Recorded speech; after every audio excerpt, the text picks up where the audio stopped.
நான் உங்கள் அன்பான சயின்டிபிக் வேதிக் அஸ்ட்ராலஜர் அஸ்ட்ரோ அரஞ்சி பேசுகிறேன். நல்லது நினைப்போம், நல்லதே நடக்கும். இந்த வீடியோவில் நம்ம என்ன பார்க்க போறோம்னா, மே 2026 கும்பராசிக்காரர்களுக்கு எத்தகைய ஒரு பலாபலன்கள் நிறைந்த ஒரு மாதமாக மே 2026 இருக்க போகுதுன்னு பார்க்க போறோம்.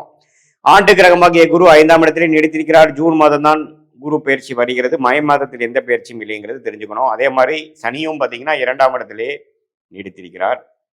ராசிக்குள்ள ராகு இருக்கிறார், 7ஆம் இடத்துல கேது இருக்கிறார். ஸோ இதுதான் ஆண்டு கிரகத்தின் சஞ்சாரம் கும்பராசி பொறுத்த வரைக்கும். மாத கிரகம் எப்படி இருக்கிறான்னு பார்த்தீங்கன்னா, செவ்வாய் ராசி அதிபதியாகிய சனியை பாதிக்கிற அளவுக்கு முதல் 2 வாரம் இருக்கிறார். 3rd and 4th வீக்ல இருந்து தான் பார்த்தீங்கன்னா செவ்வாய் 3ஆம் இடத்துக்கு போய் ராசி அதிபதியோட தாக்கத்திலிருந்து விலகிறார். சனியும் செவ்வாயும் சேருவது நல்லதில்லை. அது ஒரு ஏப்ரல் மாதம் கடைசியிலிருந்தே மே 2 வாரங்களும் சனியோட பாதிப்பு இருக்கு. ஸோ அதனால போக போக மே மாதம் போக போக நல்ல பலன்களை எதிர்பார்க்கலாம். அதே மாதிரி சுக்கிரன் 4ஆம் இடத்திலிருந்து வீடு, வண்டி, வாகனம், தாயார் அது போன்ற விஷயத்துல நல்ல ஒரு பலனை கொடுக்குது. வசதிப்படுத்திக்கக்கூடிய அமைப்புகள், வாழ்வை மேம்படுத்திக்கக்கூடிய அமைப்புகள்லாம் நல்லா இருக்கு. அதை நீங்க யூஸ் பண்ணிக்கணும். அதே மாதிரி புதனும் பார்த்தீங்கன்னா 4ஆம் இடத்துல சுக்கிரனோட வீட்டில் கணிசமான டைம் மே மாதம் இருக்கிறதுனால மாணவர்கள் நல்லா படிக்கக்கூடிய அமைப்பு, புத்திசாலித்தனமா சில முடிவுகளை எடுத்து ஜெயிக்கக்கூடிய அமைப்பு, கணக்கு வழக்கில் எல்லாம் நல்லா வரக்கூடிய அமைப்பு, அக்கௌண்டன்சி, ஆடிட்டர் லைனில் இருக்கிறவங்களுக்குலாம் நல்ல ஒரு ஒரு டெவலப்மெண்ட்டு, அது மாதிரி விஷயங்கள்லாம் கொடுக்குதுங்க. அதே மாதிரி ராஜயோகாதிபதி சுக்கிரன் 4ஆம் இடத்துல ஆட்சி பெறுகிறத ஒரு 2-3 வாரம் தான் இருக்கும். அந்த டைமை நீங்கள் நல்லா யூஸ் பண்ணிக்கணும். So May 2nd and 3rd and 4th week ஒரு ஃபர்ஸ்ட் கிளாஸாக இருக்கிறதுனால நீங்கள் நல்லா யூஸ் பண்ணிக்கணும். சூரியன் 3ஆம் இடத்திலிருந்து 4ஆம் இடத்துக்கு மாறார். அதுவும் இடம், வீடு, வண்டி, வாகனம் அது மாதிரி விஷயத்துக்கு நல்ல ஒரு அமைப்பாக தான் இருக்கிறது. ஸோ எல்லா கிரகமும் ஓரளவுக்கு நன்றாக ராசிக்குள்ள ராகு 7ல கேது இருக்கிறது தான் பார்த்தீங்கன்னா கருத்து வேறுபாடு குடும்பத்துக்குள்ள அப்பப்போ வரும்.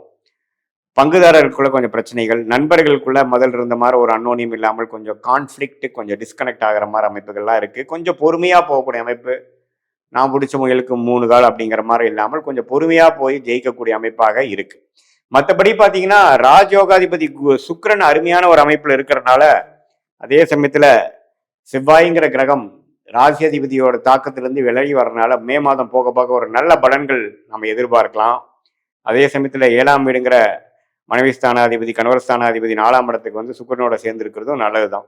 ஸோ ஓரளவுக்கு கிரக நிலைகள்லாம் ஓரளவுக்கு நல்லா இருக்கு. பட் ராசி அதிபதி ராகுவோட தாக்கத்தில் இருக்காருங்கிறது மறந்துடக்கூடாது. திடீர்னு நம்ம சில முடிவுகள் எடுத்து மாட்டிக்கொள்வோம்.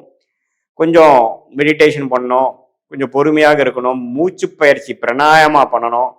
அது மாதிரி அமைப்புலாம் நீங்கள் ரெகுலராக பண்ணிட்டு இருக்கும் பொழுது எந்த விதத்திலும் பார்த்தீங்கன்னா உங்களுக்கு தாக்கங்கள் திடீர்னு தேவையில்லாத ஒரு முடிவுகளை எடுத்து மாட்டிக்கொள்ளாமல் பொறுமையாக எந்த ஒரு விஷயமும் தீர ஆராய்ந்து நல்ல ஒரு அமைப்புகளாக வரக்கூடிய அமைப்புகள் இருக்கு. ஸோ ராசி அதிபதி ராகுவோட இருக்கிறதுனால திடீர் கோவப்படுவது, திடீர்னு ஒரு முடிவு எடுக்கிறதுலேருந்து நீங்கள் விலகி நான் சொன்ன அந்த மெடிடேஷன் பிராணாயாமம்லாம் கொஞ்சம் பண்ணீங்கன்னா மனசு சாந்தமாக, திடீர் அந்த ஓவரா எக்ஸைட் ஆகிறது, ஓவரா கோவப்படுறது அல்லது ஓவரா பயப்படுறதுங்கிற மாதிரி விஷயம் இல்லாமல் பொறுமையும் உங்களுக்கு நல்ல ஒரு அமைப்பாக கொடுக்கும் அப்படிங்கிறத நான் சொல்ல விரும்புகிறேன்.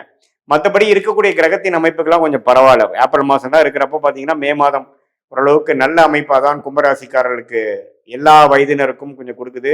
மாணவர்கள்லாம் நல்லா படிக்கக்கூடிய அமைப்பு, கொஞ்சம் நல்லா படிக்கிறாப்புல, நல்லா புரிஞ்சு பண்ணுறாங்க அப்படிங்கிற மாதிரி ஒரு அமைப்பு. காம்படிட்டிவ் எக்ஸாம்ஸ் எழுதுறவங்களுக்குலாம் கொஞ்சம் கிளியர் பண்ணுற அமைப்புகள். அதே சமயத்தில் சூரியன் உச்சமாக இருக்கிற நேரத்தில் பார்த்தீங்கன்னா கவர்மெண்ட் ரிலேட்டடான வேலையில் இருக்கிறவங்களுக்கு ப்ரொமோஷன் கிடைக்கக்கூடிய அமைப்புகள். இது எல்லாமே கும்பராசிக்காரர்களாகிய உங்களுக்கு வாய்ப்புகள் இருக்குது. உங்களோட ப்ரொவைடட் உங்கள் தசாபுக்திகள் அதை காட்டக்கூடிய அமைப்புகளை போய் கொண்டிருந்ததுன்னா, அதை உறுதிப்படுத்தக்கூடிய அமைப்பில் போயிட்டு இருந்ததுன்னா இந்த கோச்சாரம் நல்ல சப்போர்ட்டாக இருக்குங்கிறத நீங்கள் தெரிந்து கொள்ள வேண்டும்.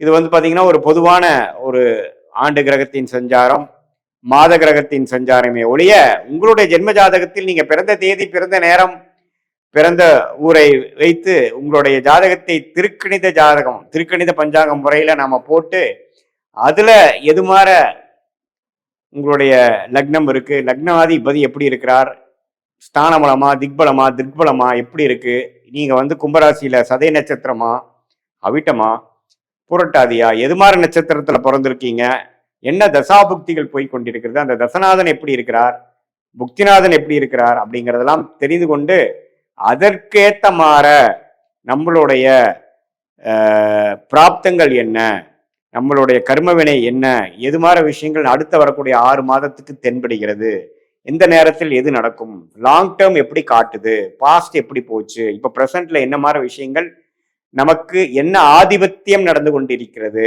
அப்படிங்கிறதெல்லாம் தெரிந்து கொண்டு அதுக்கு தகுந்த மாதிரி சயின்டிபிக் வேதிக் அஸ்ட்ராலஜி முறையில கணித்த அந்த பலன்களுக்கு அலைன் பண்ற மாதிரி சில அமைப்புகளை, வாழ்க்கை திட்டங்களை, வாழ்க்கை செயல்பாடுகளை நீங்கள் அமைத்து கொண்டேனால் தேவையற்ற பணவிரைவு, தேவையற்ற சமய விரைகள்லாம் அபாய்ட் பண்ணி எந்த விஷயங்கள் எந்த நேரத்தில் செய்வது நல்லது, வேலை மாறுவது எப்போது, வேலை மாற்றம் தேவையா, எப்போ ப்ரொமோஷன் கிடைக்கும், தொழில் எப்போ ஆரம்பிக்கலாம், தொழில் அபிவிருத்தி எப்போ பண்ணலாம், இன்வெஸ்ட்மெண்ட் எப்போ பண்ணலாம், வீடு எப்போ கட்டலாம், கல்யாணம் எப்போ நடக்கக்கூடிய அமைப்பு என் பொண்ணுக்கு இருக்கு, எப்போ குழந்தை பேரு எதிர்பார்க்கலாம், இந்த புத்திரகாரகன் என்று சொல்லப்படுகிற விஷயங்கள்லாம் நம்ம ஜாதகத்துல எப்போ வருது, எப்போ கலத்திரகாரகன் என்று சொல்லப்படுகிற இல்லற வாழ்க்கையை கொடுக்கக்கூடிய அமைப்புகள் வருகிறது, எப்போ நல்லாவே கடனை அடைத்து பணம் கடலை அடைக்கக்கூடிய அமைப்புகள் எப்போ தெரியுதுங்கிறதெல்லாம் எப்படி ஒரு கூகுள் மேப் ஒருத்தருக்கு போகிற ரூட்டை காமிச்சு அதுக்கு தகுந்த மாதிரி நம்மளுடைய ட்ரிப்பை பிளான் பண்ணி வாழ்க்கையில அந்த ட்ரிப்பை சக்சஸ்ஃபுல்லா அவர் முடிக்க வைக்குதோ அதே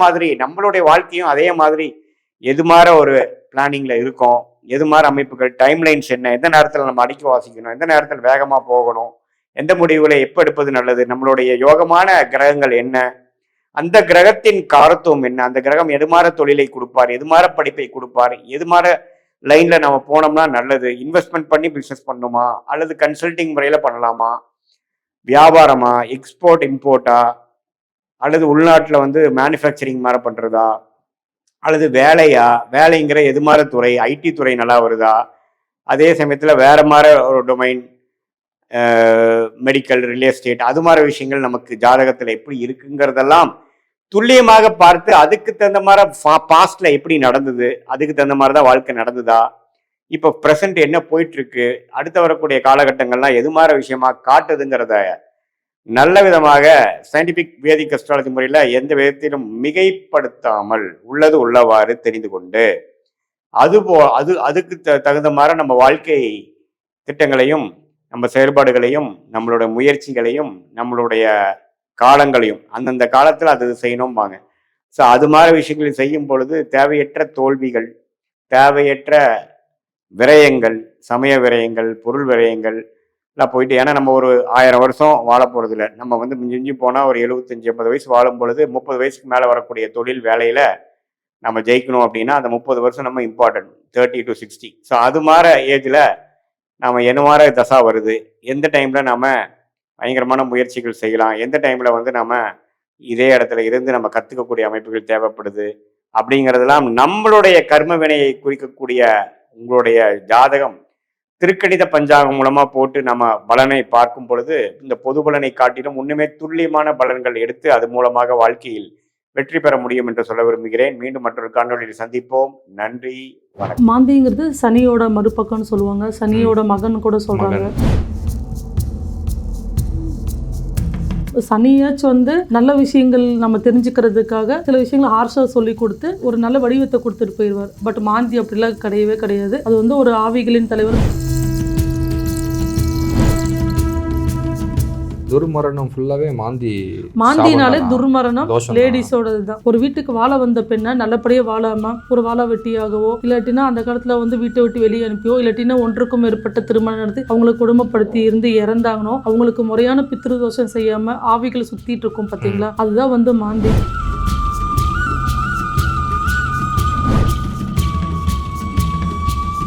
அதாவது ஆவிகளாக பிடிக்கிறது உண்மைதானா? உண்மை, 100% உண்மை. எப்படி கடவுள் இருக்கிறது உண்மை அப்படின்னு சொன்னா இது ஒரு நல்ல சக்தி இருந்தா கெட்ட சக்தின்னு ஒன்று இருக்கும். சோட்டனிக்கரையில சும்மா உட்காந்துட்டு எல்லாரும் விடியோடி சும்மாவா கத்திட்டு இருக்க போறாங்க கிடையாது. கண்டிப்பா ஆத்மான்ட்டு ஒன்று இருக்கு. அது கண்டிப்பா அந்த ஆவிகளோட சக்தி இருக்கு.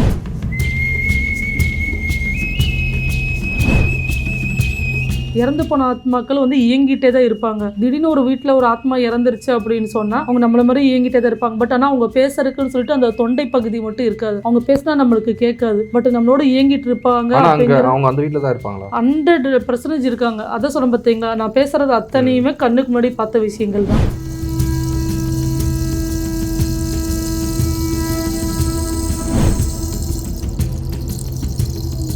பித்ரு தோஷம், பிரேத தோஷம், மாந்தி தோஷம், இது எல்லாமே ஒன்று தானே? எல்லாமே ஒண்ணுதான். எல்லாம் ஒன்று தான். எல்லாமே ஒண்ணுதான். எல்லாமே லேடிஸ் சம்பந்தப்பட்ட விஷயங்களா தான் எல்லாம் லேடிஸ் சம்மந்தப்பட்ட விஷயம். ஆமா, இருக்கும். இது கிரியேட் ஆகிறதுக்கு காரணமே அதுதான். ஆமா. ஓகே. அதனாலதான் வீட்டுல வாழ வந்த பெண்ணை வந்து கண் கலங்காம பாத்துக்கணும் அப்படின்னு சொல்லிட்டு அந்த காலத்துல சொல்லி சொல்லி சொல்லி வளர்த்தவங்க. Okay ma'am. இனி வர காலகட்டங்கள் இந்த ஜாஸ்தி ஆகுதா இல்லையா அப்படிங்கிறது ஜென்ஸ் கீழே தான் இருக்கு.